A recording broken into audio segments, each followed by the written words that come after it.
Kinda Murdery is sponsored by HellaDoge.com. That's HellaDoge.com. The only social media website that pays 80% of its profits out to real users in real Dogecoin just for doing what you do anyway. It's a blast on there, guys. Get out of the Facebook game. Get into the crypto game. HellaDoge.com. Warning. Kinda Murdery contains adult themes, explicit language, and descriptions of violence. It is not suitable for anyone, and we recommend you stop listening now. California's rugged and scenic northwestern corner is the beginning of the great Pacific Northwest.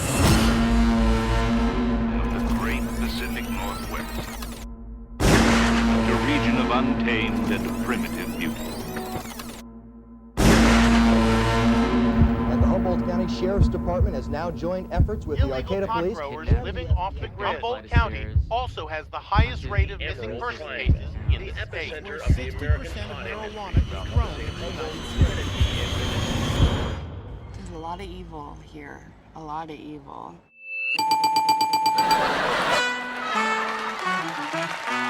This is Kinda Murdery, and you're entering the Emerald Triangle.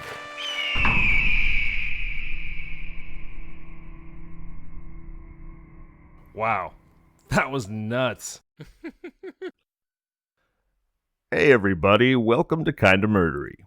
I'm your host, Zevin Odelberg. Thank you for deciding to be here.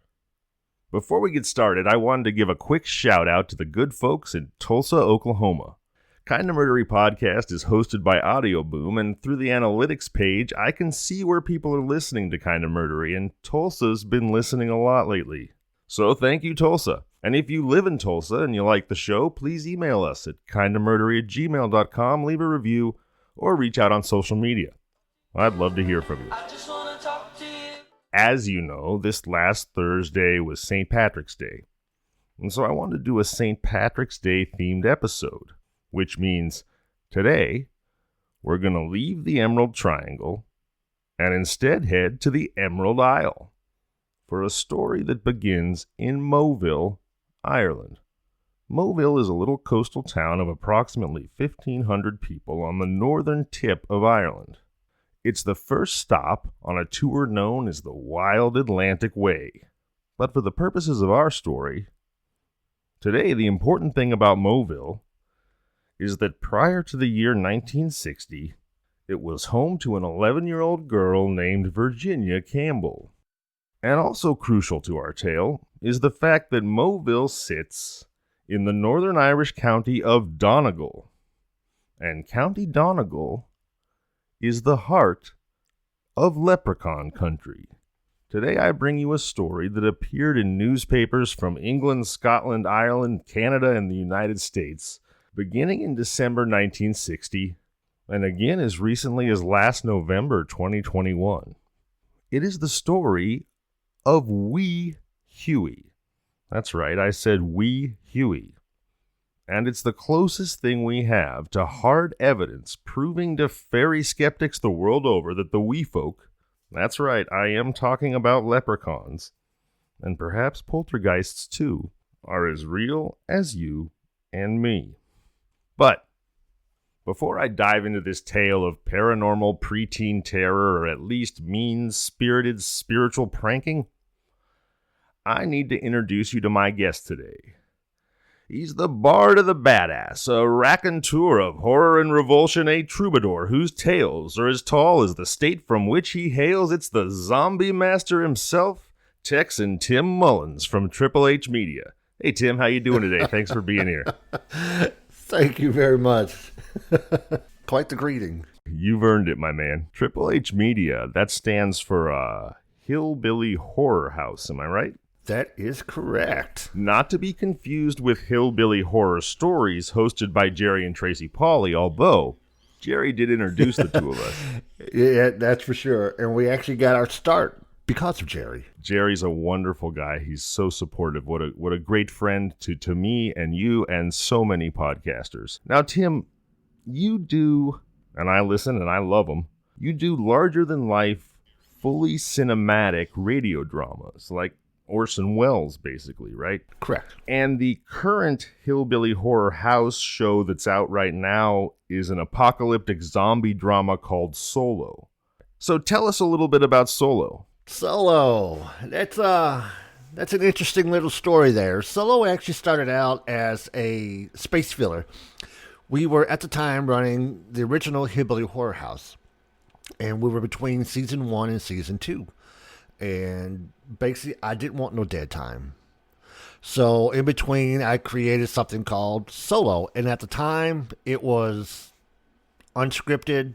It's just kind of a wing it as you go kind of thing. Something you were doing solo. Literally. Exactly. All right.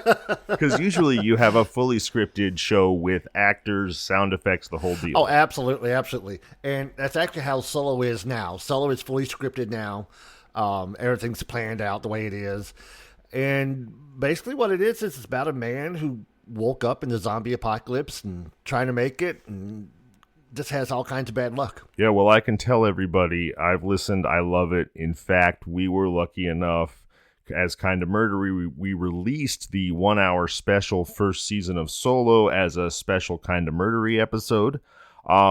So find it on Tim's feed, find it on my feed, but listen, do follow and subscribe to Tim. The shows are phenomenal. You're hearing and seeing in your mind's eye a big budget horror movie. And with that, shall we jump into Leprechaun Live, the Kind of Murdery and terrifyingly true story of Wee Huey? Let's do it. All right. I'm going to take you back now to Ireland in the year 1960 to the town of Mulville in County Donegal, the legendary seat of the Leprechauns. This story is Kind of Murdery's St. Patrick's Day story, and it's not a true crime story in the traditional sense. It's a little bit more of a paranormal story, but paranormal things happen to people. And so I'm going to start by introducing you to Virginia Campbell. And the first important question we need to ask and answer is, who was Virginia Campbell? Or quite possibly, who is Virginia Campbell, if she's still with us, and I certainly hope she is, but I don't know for certain. She lived a very private life since the events I'm about to share. If she is still with us, she would be 73 years old, and should she hear her own story here on Kind of Murdery, Virginia, we wish you nothing but the best. And though she may certainly still be living, and I hope she is, since this story begins 62 years ago, I hope Virginia will forgive us for the use of the past tense. So again, I ask, who was Virginia Campbell? Well, like with most of us, the question of who we are and what happens to us as kids usually begins with our parents. In this case, that's Virginia's father, James Campbell. In autumn of 1960, Virginia was a normal, healthy child living with her parents. She was the youngest of 9 siblings, 5 boys and 4 girls.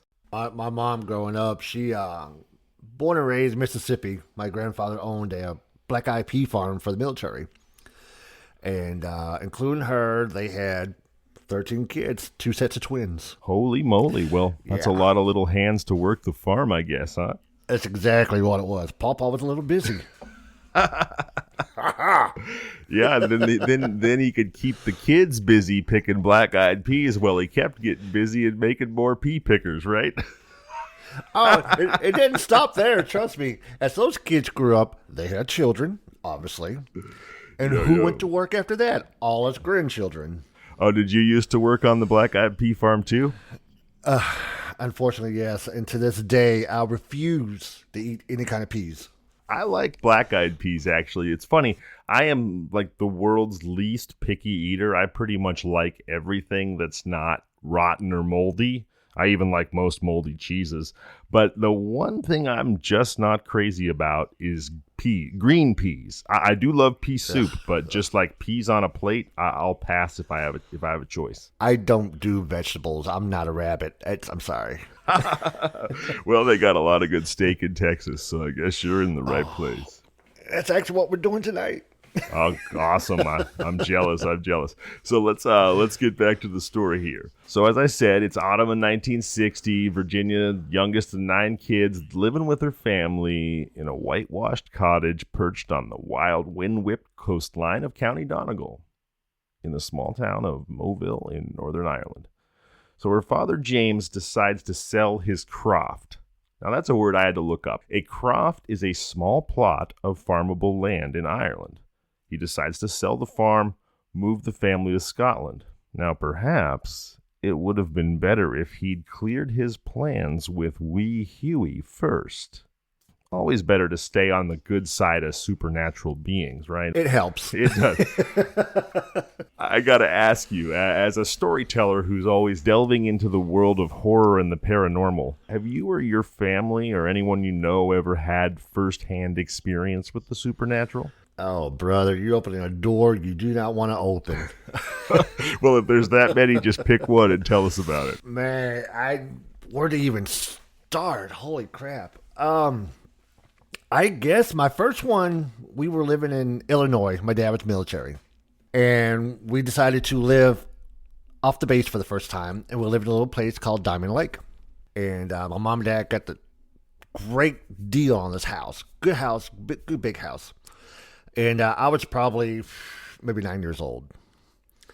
And we got moved in and got comfortable and all that. And we were never allowed down in the basement. We never knew why. That's not a good sign. No. And being boys, I have me and two brothers. I'm the middle child. We obviously did what mom and dad said. We didn't go down in the basement. No. Oh, no, you seem like a very well-behaved kid who never did anything he wasn't supposed to and still doesn't. Oh, no, never. So on the second day, we went down the basement. Of course. And we got down the basement, and there's this big, looks like an industrial freezer. And again, we're 9 years old. I didn't know what was going on. And we got caught, of course, and we asked mom and dad, well, what's this freezer? Like, well, don't worry about it. So... Yeah, which, as if that's going to stop the investigation. When you hear, don't worry about it, it's nothing. Don't worry about it. If it's nothing, then tell me what it is. Yeah. And, and now that I'm older, everything else just made so much sense. You got a freezer down in the basement, and you have a driveway. I'm sorry, not driveway, a garage, which is attached to a basement. So your parents were serial killers? Is that where this is going? Good Lord, I hope not. I love that you didn't just categorically say no. Well, no. So, come to find out, this house used to be a funeral parlor. And the freezer is where they kept the bodies. And the basement the garage is where they hauled the bodies off, in and out. So, with that being said... Haunted freezer. Oh, dude, this house is so freaky. It's the first thing that ever happened was I remember looking out the window in the living room, and it was, I think it was about springtime, and the window just shatters. I'm just out of nowhere. And I looked at my mom and my dad, and they looked at me, and I'm like, Mom? Like, oh, don't worry about it, honey. It was nothing. And that was the beginning of my lifetime of nightmares. It's ever since then, especially in that house, we would always hear footsteps up and down the steps. Holy up and down mackerel. The hallway. Whoa. Yeah, I nonstop. This is one of the older homes where they have those what are they called? The storage spaces behind the walls, the little crawl spaces. You're like panic room. No. Yeah. No, they caused the panic. Yeah. I know what you mean though. Like those areas under the stairs or what have. Oh, the little cabinets that are locked for a reason you don't want to know why. Is like in the wall. Is that what you're talking about? I've seen that before. Well, we had those too. These were like little walkways between all the walls behind all the bedrooms, and they all attached all the bedrooms and all that. So they're like little dear Lord. hidden alleyways. Like haunted rabbit warrens. Like, oh my exactly. goodness. And we would be asleep, and we would always hear tapping. Oh no. And it scared the crap out of us boys. And that was just That stuff was little, but that was the beginning of everything. From that point on, no matter where I lived, what state, what house, we always had activity. So it's almost as though the ghosts were following you. We strongly feel that I was attached at that moment. To this day, my wife, she's never experienced anything paranormal until we got married and moved in. And now every house we go to has paranormal activity. So you're just a lodestone for paranormal activity, you know, and the idea that the ghost maybe moved with you or you were attached to the ghost during that time as a child, that's a pretty convenient foreshadowing and segue back into the story of Virginia Campbell. So James Campbell decides to sell the family farm in Ireland and move to Scotland, and while he did indeed sell the farm, it is with no small amount of foreboding that I can tell you that as late as 1965, 5 years later, and I don't know about now, but the Campbell family home in Donegal County stood padlocked and abandoned. James sent his wife and daughter ahead to Scotland while he stayed behind in Mulville to settle the family affairs. The plan was for Virginia to live with her sister-in-law, niece, and her older brother Thomas, who was a coal miner, at a little house number 19 Park Crescent in Sauchie, Scotland, not far from, and I hope I'm saying this correctly, Alloa, in Clackmannanshire. So Virginia's mother gets a job not far away at a boarding house attached to a well-known school called the Dollar Academy. The Dollar Academy used to be a school. Now the Dollar General is just a place you buy cheap crap. What's that say about our society?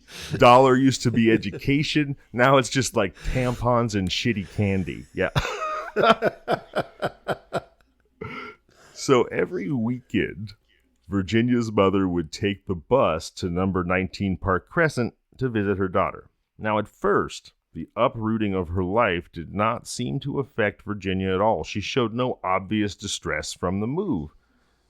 And given what she was about to experience, it should be said that Virginia displayed remarkable emotional toughness throughout her childhood. So one night, not long after the move from Ireland to Scotland, Virginia went up to the bedroom that she shared with her 9-year-old niece, Margaret. And this is when you know you're in a family that had a whole bunch of kids, because the 11-year-old has a 9-year-old niece. Oh, boy. And this is what happened next. A thunking noise like the bouncing of a ball came from under the bed. The two young girls are curious. They get up, they switch on the light, they see nothing. They go downstairs to report what had happened. But this invisible, bouncing, bumping ball chased after them down the stairs and into the living room. In fact, it refused to stop chasing Virginia until she finally fell asleep, terrified and exhausted. And she was so drained the next day that her aunt kept her home from school. So that day that she's kept home from school, it's about tea time, which is about 4 o'clock in the afternoon, I think. And Virginia is resting in an armchair when a large sideboard, that's like a heavy china cabinet for us Yanks, suddenly moves about 5 inches out from the wall and then back again, even though Virginia was not touching it. Later that night, as she lay in bed, but not asleep, loud knocks were audible all over the house, heard by the entire family and even some of the neighbors. That's how loud the knocking was. And Tim, I think you told us a moment ago when you were living in a haunted house that the loud knocking was something that you experienced. Is that right? We had the knock, and it happened very frequently. Yeah, so this knocking was so loud the neighbors could hear it. Wow. Yeah. What's the say? When the vans are rocking, don't come a knocking. You beat me to it, man. Well, this knocking terrifies the family so much that finally Virginia's Uncle Thomas goes out around midnight to fetch the local clergyman, the minister. So when the vans are rocking, don't come a knocking. But when the house is knocking, get a priest. I'm gonna keep my jokes to myself on that one. Yeah, oh, go ahead. No, please don't be keeping any jokes to yourself. Not on Kind of Murdery. Rocking houses, knocking, priests involved. We all know what's going on up in there. Oh no! Oh no! Choir boys. Oh goodness! I mean, you're not wrong, but let's just move on. Next. Next. All right. So Thomas roused this minister named Mr. Lund from his bed and brings him to Virginia. Now, the holy man finds that the constant loud banging noises were coming from the headboard of the bed, even though it was not being touched by anyone. He lays his hand on the headboard and he can feel it vibrating. He also sees a large linen chest, about 27 inches long with a heavy wooden lid, flap open and closed, bang, bang, bang, repeatedly. Now, I'm in California and we have earthquakes. Tim, you're in Texas. You have tornadoes, right? Absolutely. Now, have you ever experienced something like what I've described during a tornado? I have been fortunate to not experience one that close. Got it. I have had some as close as a quarter mile, but that's too far away to experience a whole lot. Gotcha. Well, I can tell you that I have experienced a few decent-sized earthquakes in my life, and an earthquake could be a possible explanation for these things that are occurring. However, here's the thing. During the time that this was happening, no geological or weather events were reported or experienced by anyone else in the town or even in the county. On the other hand, similar occurrences happened to Virginia for some time after that. On another occasion when she was having a nightmare and calling out for her dog Toby left behind in Ireland, Mr. Lund, who was there again, saw Virginia's pillow rotate as though it had its own axis. One night in mid-November 1960, the two clergymen, as well as two medical doctors, a Dr. Logan and a Dr. Nesbitt, crowded into Virginia's bedroom with a tape recorder and a film camera to document the paranormal events similar to the ones I have described previously. All the men were considered by the community to be very no-nonsense, respectable, and rational, and they all swore it was real and not being caused by Virginia or anyone else. Eventually, even though these terrible nighttime events continued periodically, Virginia went back to school, and when she got back, her teacher, a Miss Stewart, saw Virginia struggling mightily and failing to keep the lid of her desk from opening on its own. And then the desk itself rose several inches in the air, and the teacher's blackboard pointer went flying across the room. The teacher actually went and checked to see if there were wires attached to Virginia's desk. Like this was some elaborate David Copperfield Vegas magic act or something that just happened to happen in the schoolhouse. Events like this happened regularly to Virginia over the course of several months. And while they certainly seemed like pranks to say the least, the people who witnessed them, and Virginia herself, did not actually feel that the energy causing these supernatural occurrences was malevolent. Virginia even named her invisible friend Wee Huey. There was even an article printed in the local paper that went, Virginia had a little ghost. Its sheet was white as snow. And everywhere Virginia went, the ghost would surely go. So she names her invisible friend Wee Huey. And then in December of 1960, and a lot of what I've told you about started to happen in November of 1960. Okay. Papers across Canada theorized that Wee Huey was in fact a leprechaun, angry with Virginia for abandoning him when she left County Donegal. And supporting this theory were the priests and clergymen, as well as a couple of medical doctors who witnessed this, and all of them suggested that the events might stop if Virginia just returned to Ireland. If only. Yeah, so poor Wee Huey was lonely and jealous. Virginia did not return to Ireland. But some 5 years later, she was a happy, healthy 15-year-old girl living what was, by all accounts, a normal life in Midlands, central England. The tape recordings and film footage of Virginia's experiences were given to a Dr. George Owen, a fellow at Cambridge University's Trinity College. I mean, this is pretty legit here. Cambridge and Oxford are England's two most famous universities. This guy's a professor there. This has all been recorded by medical doctors, priests, and clergymen. It seems like the closest thing we've got to hard evidence of poltergeists or possibly leprechauns.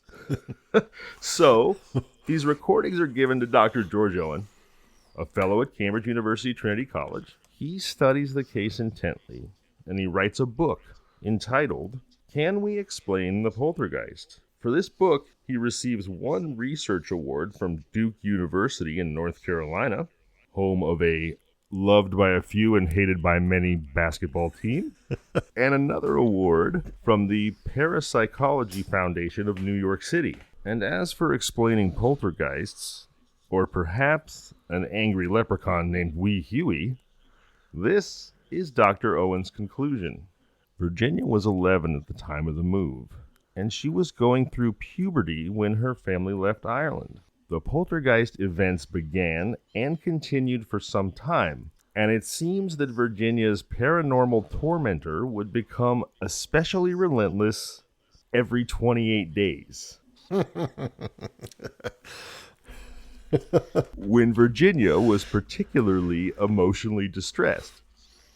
In other words, Dr. Owen heavily implied, but would not state outright, that the paranormal events occurred whenever Virginia got her period. Apparently, PMS stands for Poltergeist Manifestation Syndrome. The one woman who knows what it's like to be a man at that time of month. Oh, you mean because she fears her own period? Well, we all fear our women. Oh, man. Let's face it. So that's, you make a humorous point, which is, I've heard this emotionally distressed young girls going through puberty explanation for poltergeists before. Never supposedly backed by hard science, I guess.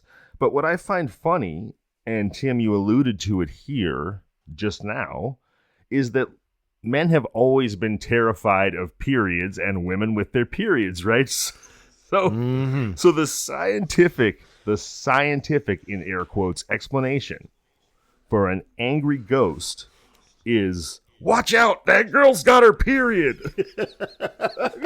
Come on. Seriously, like women's prisons with their synced up cycles, they must be horribly haunted places, right? Dude, oh, jeez. No, not happening. I'm not, no guard. But I just feel, we live in a place and we come from a cultural tradition of Christianity and Adam and Eve in the Garden of Eden or witches in Salem. There's a long tradition of blaming women for anything that kind of goes wrong in society. So it almost felt a little bit lazy to me. Like, here they do all this research and they have their big reveal from the Cambridge professor about this is what poltergeists really are. And it was, watch out, young girls with their periods summon angry ghosts. Like, so basically they spent all this time and all this money for something that we could have told them. Women are demons. Oh, it's man. Plain and simple. It sounds like an SNL sketch, doesn't it? Daddy, where do poltergeists come from? Well, honey, don't worry about it. Young girls with their periods will summon an angry ghost. Oh, my goodness. I'm coming for your soul. Yikes. As recently as November 20th of last year, 2021, there was a presentation at Saki Hall in Scotland. Saki is the town where Virginia Campbell lived. It took place at 7:30 p.m. on Saturday, November 20th, and entry was £5, and people could go hear the priest, Mr. Lund's audio recordings of Wee Huey, the alleged leprechaun, for the first time in 61 years, last year. And that, on this St. Patrick's Day week, is your leprechaun story of very possibly a real leprechaun tormenting a young girl, or An angry ghost summoned by a period. Take your pick. I think I'll go with the Leprechaun. Yeah. Let's go with Wee Huey. So, Tim, I gotta say, I loved your story about growing up in the haunted mortuary. You got any other family ghost stories you can share with us? We have a second home. That's about an hour and a half from here, and we lived there for like 20 years. And this is probably one of the most haunted places I have ever lived in. I mean, so much stuff happened there, inside the house, outside the house. My grandsons could tell you stories. It's on the Louisiana-Texas state line. We bought the house new, had it built, put on 3 acres of land. Nice. And the most common thing that would happen in this house was walking. We would always hear walking from the back of the house to the end of the kitchen right before you get to the living room. And it was boots. I mean, undistinctive boots.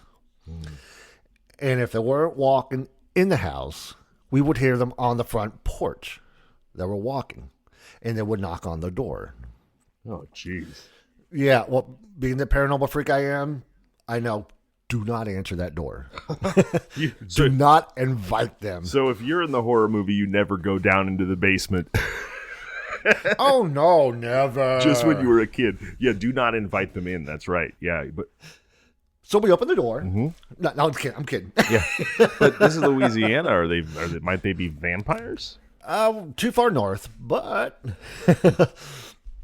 I'm so many stories. My wife, she'd be sitting there doing dishes, and she would always see this little black shadow next to her. And it got so freaking, she would talk to it. She's like, not now. I'm busy. You need to go away. Oh, my God. Yes, and it'd go away. My oldest grandson, we see them once a year. We have them for the summer. And they stay in the very far back bedroom. Oh, and that's another whole side story there. But we were having breakfast one morning. And he's looking down the hallway. I'm like, JJ, what are you looking at? He's kind of looking. He goes, Pawpaw, who's that man in the hat? Oh, my God. I'm like, what? What? I looked down the hallway and like, maybe there's nobody there.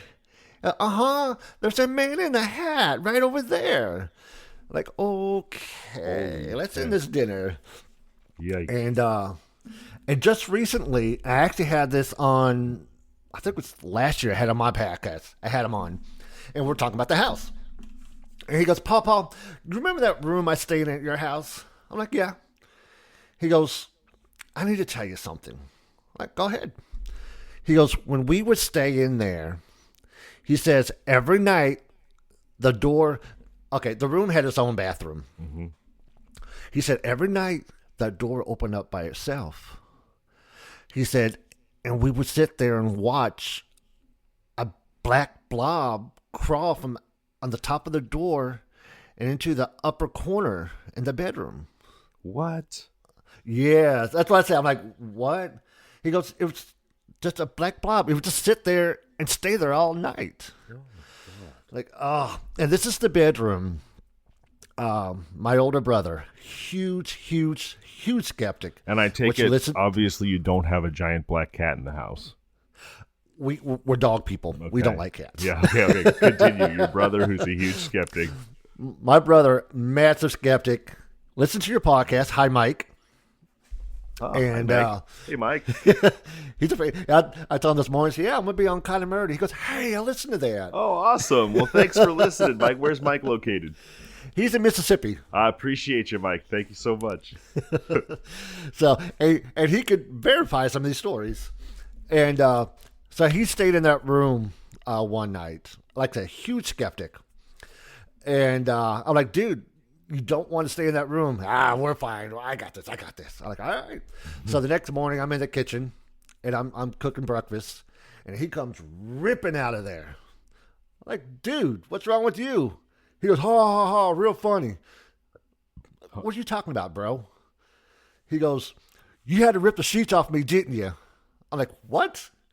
So apparently, somebody touch his cheek while he was sleeping, and he wouldn't wake up.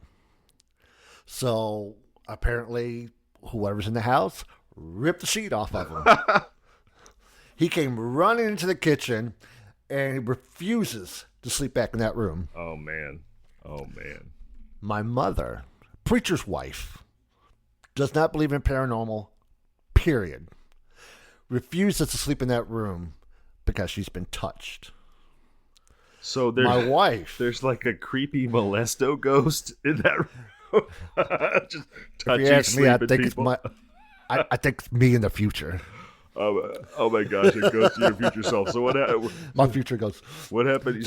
So you're touching your mom and your brother. That doesn't bode real well for your future crap. self. That story went wrong. All right, no, but you're saying what happened with your wife? Pretty much the same thing. My wife stayed in there one time, and she had somebody caress her leg. So she didn't stay in that room no more. After we moved out, my son and his family lives there now, and they have 2 girls. And they were telling us a story where they were sitting in the living room with a bunch of friends. You remember those old rocking horses with the springs on them? Oh, of course, I had children? one as a kid. Yeah. Okay, there you go. He sat there. He told us they're all sitting there talking, and they sat there and watched that horse get pulled back, like somebody was pulling on like it. like cocking a slingshot is what you're saying. Right. Oh, exactly. Man. He said, and all of a sudden, it just shot forward and put a hole in the wall. He said, we were nowhere near it. So I've done EVP work there. I mean, it's just so much with that house. So here's a question for you. Now, didn't you tell me that this house was a new build, that you guys bought the land and built the house? Yes. So Tim, do you think maybe that you're haunted? Like, because usually ghosts will be in an old house. Is it that a bunch of ghosts just reside inside Tim Mullins from your early days in the mortuary, and wherever you go becomes haunted? Because I feel like you told me that everywhere you go is haunted. Or is it that hauntings are a magnet and you are iron filings? What's going on here? It seems to be related to you. That's a good question. And I don't know if they're attached to me, or like you said, I'm a magnet. But I honestly believe it's attached to me, and I'm going to tell you why. Sarah Dianatis, which I'm sure you know that name, she does a lot of work for me. Mm-hmm. Oh, yeah, Sarah D. She does a lot of voice work for you. Of course I do, yeah. Yeah, she had her own special on the Christmas special. Yes, of course. And she keeps up with me on the stories. Within the last maybe 5 years, I've had a female spirit follow me. Mm-hmm. And if several times if I'm late for work, my wife is already gone, I'm woken up because I'm hearing somebody saying, Tim, wake up, or you need to get up. It's always something. And every time we move, you have a ghost wife who's like nagging you, is what you're telling me. As if one's not enough. Come on. Oh, that's great. And she always follows us. Every time we move, she finds us. It always takes a few months, but she always makes herself known. So do you have any relatives who took care of you, female relatives who took care of you who have passed? Do you think you might know this woman? Honestly, I don't know. I had one aunt. Well, never mind. She's still alive. But Tim just killed his aunt on the air for you, folks. Sorry, Aunt Judy. No, I don't know what her name is.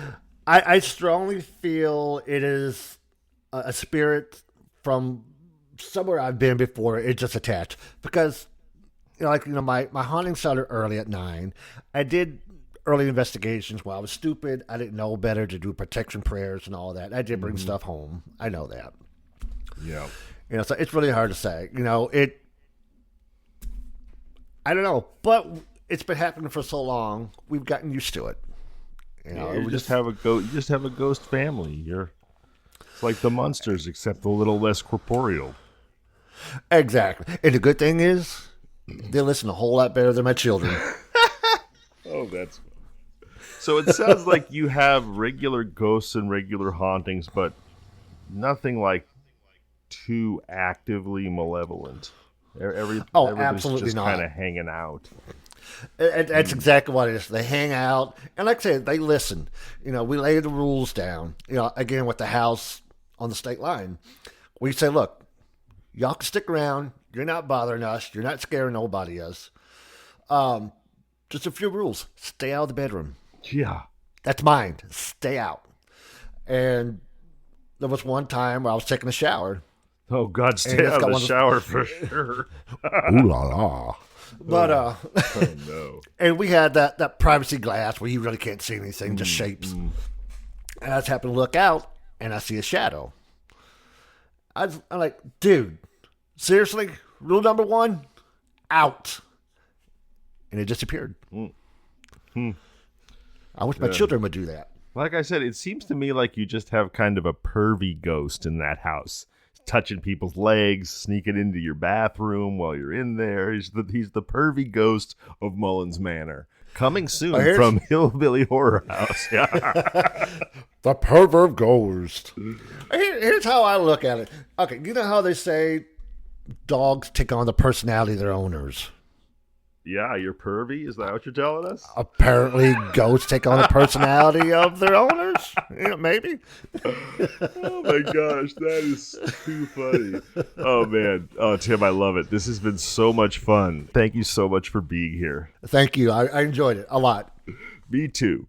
Everybody, go check out HHH Media. That's Hillbilly Horror House for more wonderful storytelling from Tim Mullins. And for Tim Mullins, I'm Zevin Odelberg, and this has been Kinda Murdery.